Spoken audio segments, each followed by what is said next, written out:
बेरोजगारी आप जानते हैं कि चरम सीमा पार कर चुका है।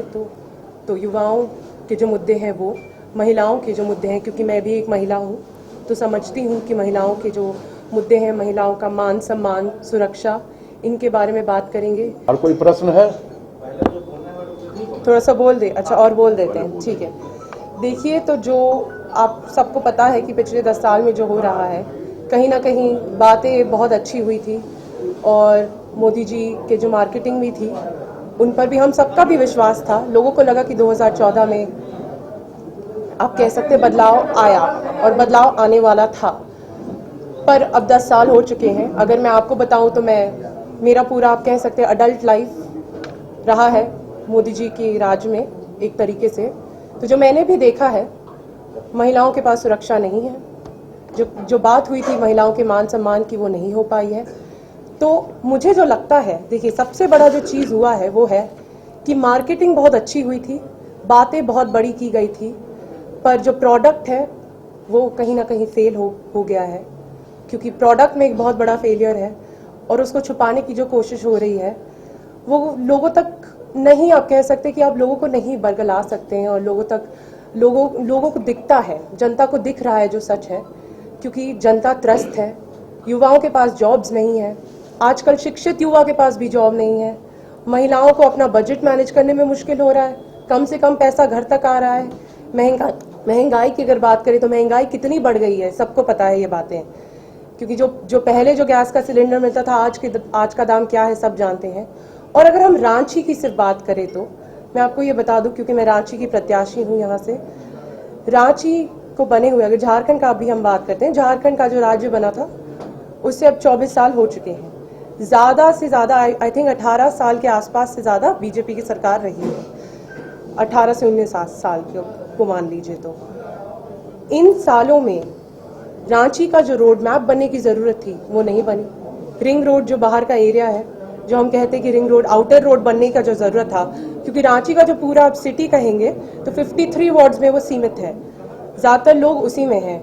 और जो पहली जो जनसंख्या थी वो करीब आप समझ सकते हैं 5, 7, 8 लाख के आसपास होगी, और उससे भी कम। अब तो मतलब 20 लाख से ज़्यादा बढ़ गई है। तो इन पर भी जो काम करने की ज़रूरत थी, क्योंकि जो पहली सरकार आई थी उसको एक रोड मैप बनाना था, वो बिल्कुल नहीं हुआ है। तो डेवलपमेंट तो हो रहा है, पर कहीं ना कहीं हम अपनी संस्कृति को, अपने एसेंस को, अपने कल्चर को प्रोटेक्ट कैसे करें, प्रिजर्व कैसे करें, इन पर कोई बातें नहीं हो रही है। तो प्रोटेक्शन और प्रिजर्वेशन और एक प्लानिंग के साथ डेवलपमेंट होने की ज़रूरत थी, क्योंकि ये बहुत ही ज़्यादा एक नया राज्य भी बना था, ये एक इंडस्ट्रियल हब भी था। और उसमें भी आप देख सकते हैं कि क्या हुआ है HEC के साथ, कि जो यहाँ की जो मदर प्लांट है और जो इंडस्ट्री है वो कैसे उसका कहीं ना कहीं गला घुटते जा रहा है। तो बहुत सारे मुद्दे हैं, बहुत सारी बातें हैं, यही सबको आगे लेके जाना है। देखिए, कांग्रेस पार्टी पर अगर परिवारवाद का आरोप लग रहा है, ऐसे बहुत सारी पार्टियां हैं जिन पर भी ऐसे बहुत सारे सेकंड जनरेशन है जो आई हैं। ये बात सिर्फ कांग्रेस पार्टी में ही सीमित नहीं हो सकती। तो ये तो एक कह सकते कि बस एक आरोप लगाने का बहाना है, कुछ नहीं। तो विजन क्या, कैसे रांची का विकास करेंगे? देखिए, अगर मुझे एक संसदीय पोस्ट जब मिलता है तो आपको समझना पड़ता है कि एक सांसद का क्या रोल होता है। पॉलिसी फॉर्मेशन का एक बहुत बड़ा रोल होता है। और अगर हम रांची की बात करें तो जैसे कि मैंने पहले भी कहा, यहाँ का जो डेवलपमेंट है वो बहुत डिसऑर्गेनाइज्ड है, डेवलपमेंट नहीं हुआ है एक सही तरीके से। तो उसको पहले कहीं ना कहीं जो पार्टी के जो सीनियर लीडर्स हैं, जो सीनियर्स हैं, उन सब के साथ मिलकर सेंट्रल गवर्नमेंट और स्टेट गवर्नमेंट के बीच का जो गैप है उसको भरने की ज़रूरत है, तभी जाकर रांची का डेवलपमेंट हो पाएगा। तो उस गैप को ब्रिज करने की कोशिश मैं करूंगी। आपने लॉ की पढ़ाई की है, बीजेपी यूनिफॉर्म सिविल कोड को बहुत प्रचार करती है, उसके बारे में क्या विचार है आपके? देखिए, यूनिफॉर्म सिविल कोड हमारे directive principles of state policy का एक हिस्सा है। कहीं ना कहीं ये इन्फोर्सिबल नहीं है, अभी तक ये फंडामेंटल राइट नहीं बना है। और ज़रूरत है कि कहीं ना कहीं आपको ये जानकर देखना होगा कि भारत में विभिन्न प्रकार के लोग रहते हैं जिनके विभिन्न धर्म हैं, और उन सब को हम कैसे इंक्लूड करें, बिकॉज हमें सबको एक साथ लेकर चलना है। इसीलिए जब यूनिफॉर्म सिविल कोड की अगर बात आती भी है तो उसमें बहुत सारी कॉम्प्लेक्सिटीज है जिनको हमें देख कर ही कोई डिसीजन आगे लिया जा सकता है। झारखंड में पेपर लीक का मामला एक अहम मुद्दा है और केंद्र इस पर गंभीर है। जी। आपको क्या लगता है कि आप लोग किस तरीके से पेपर लीक के मुद्दे को उठाएंगे कि झारखंड के नौजवानों की बात? जी, आपने बहुत अच्छा सवाल उठाया। देखिए, सबसे पहले तो अगर हम बता दें तो कांग्रेस पार्टी के न्याय पत्र में बहुत क्लियरली मेंशन्ड है कि युवाओं को जो पेपर लीक के कारण जो मुश्किलें हो रही हैं, उसको सबसे पहले तो ये देखना होगा कि गवर्नमेंटल ऑर्गेनाइजेशन जो होता है वो पेपर को बेसिकली एग्जाम करवाए, ताकि जो पेपर लीक जो अगर बाहर के ऑर्गेनाइजेशन से हो रहा है वो रुक जाएगा। दूसरी चीज, एक तो आपको सबसे पहले कानून लाना होगा, बहुत सख्त कानून पेपर लीक के खिलाफ, और ये कांग्रेस पार्टी के न्याय पत्र में भी मेंशन्ड है।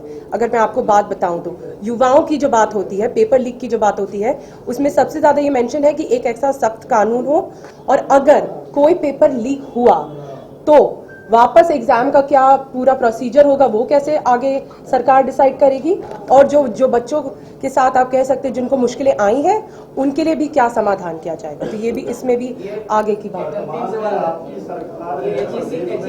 एक एक करके एचईसी की बदहाली का कारण क्या है? देखिए, एचईसी की बदहाली का अगर हम बात करें तो सबसे ज्यादा ये देखना होगा कि एचईसी के पास आज कैपिटल नहीं है।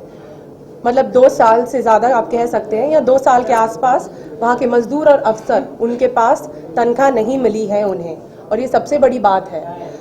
आपको ये समझना होगा कि धीरे धीरे मैं आपको बताती हूँ, मेरे पिताजी ने बहुत प्रयास किया था 2 बार एचईसी को स्टार्ट करवाने का, और जब भी प्रयास किया है वो शुरू होता है, पर कहीं ना कहीं एचईसी का गला घोटने की कोशिश हो रही है, ताकि अगर इसे बेच दिया जाए तो आप सोचिए, लोग तो बेरोजगार हो ही जाएंगे, पर जिन उद्योगपतियों का आप कह सकते हैं जिनको बेनिफिट होगा उससे, वो तो होगा ही।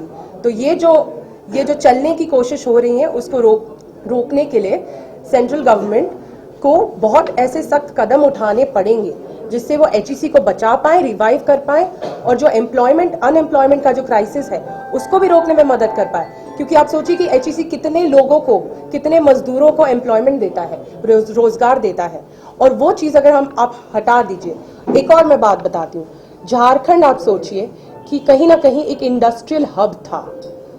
अगर आप एचईसी मदर प्लांट को आप कहीं ना कहीं उसका गला घोट देंगे तो दूसरी इंडस्ट्री कैसे आना चाहेगी? दूसरे उद्योग को आने के लिए हमें कहीं ना कहीं एनकरेजमेंट देने की जरूरत है। अगर नहीं दिया तो फिर एम्प्लॉयमेंट कैसे बढ़ेगा? अगर एम्प्लॉयमेंट नहीं बढ़ेगा तो हमारे युवा तो वैसे भी बेरोजगार हैं, ये तो एक मुद्दा है ही। तो ये सब पे बातें करने की जरूरत है। एलीट इंस्टीट्यूट, अगर आपके अंदर चाह है तो एलीट आपकी राह है। आईआईटी हो या मेडिकल, आप चाहते हैं अपने आप को उत्कृष्ट दिखाना, आप चाहते हैं खुद को एक आईआईटीएन के रूप में दिखना या मेडिकल के क्षेत्र में आगे बढ़ना, तो एलीट आपके लिए एक बहुत बड़ी ताकत के साथ आपके सामने है। आइए, खुलिए, बढ़िए, पहुंचिए। Elite institute.